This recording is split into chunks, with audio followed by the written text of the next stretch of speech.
Guy came up to me on the street the other day and he said, I'd like to play a game with you with 3 playing cards.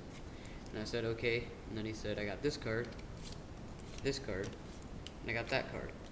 And I said, okay, well that sounds fair. And then he said, all you have to do is keep your eye on that card. As he said that, he put it on the bottom.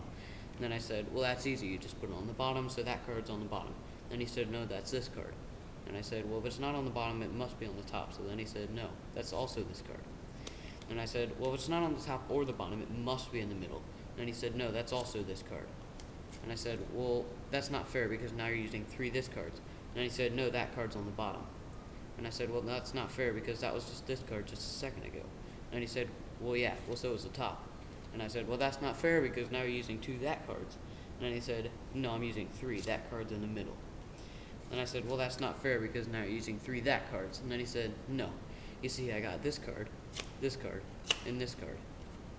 And he said, well, you're obviously cheating. And he said, well, yeah, you gotta remember in life, you get a little bit of this, you get a little bit of that, but you get not much of the other.